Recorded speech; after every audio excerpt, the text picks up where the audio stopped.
Ngayon, ito ang cuts dyan. Ano ang corruption? Hindi lahat. I repeat, the caveat, hindi lahat. Yung iba ang racket ganito.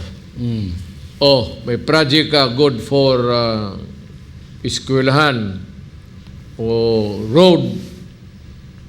So, ibigay sa iyo yan. Galing sa speaker.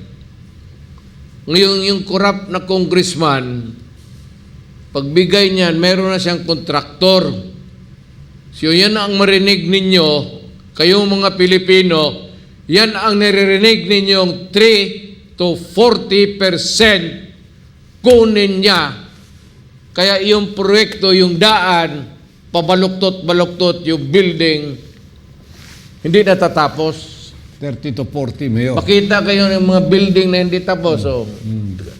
Ang hiyan, yan ang korupsyon. Yan ang korupsyon sa Congress. Galing ako doon. Yan sila pulong. Alam nila yan. Yung anak ko. Yan ang yung commission mo.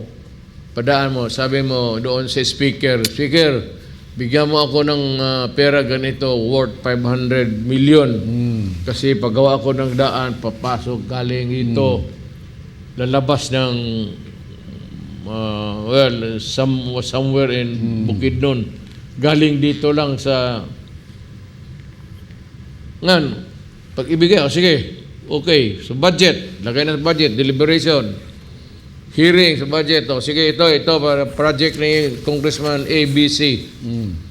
Pagdating sa kay Congressman B, yung project niya ganito, meron na siyang kontraktor. Siya ang mamili.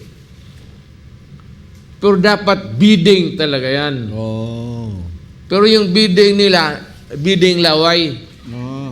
Yung bidder 1, 2, 3, and 4, puro kanyang tao yan. Kanya yan. Kaya ngayon, yung mga kontraktor noon na sigihan nila hingi ng 30-40%, how could it be stabilization? Wala na kasi nagsasalita na oposisyon. Hindi ako oposisyon, tao lang ako. But there is no more opposition. Wala nang liberal na suyop na lahat sa administration.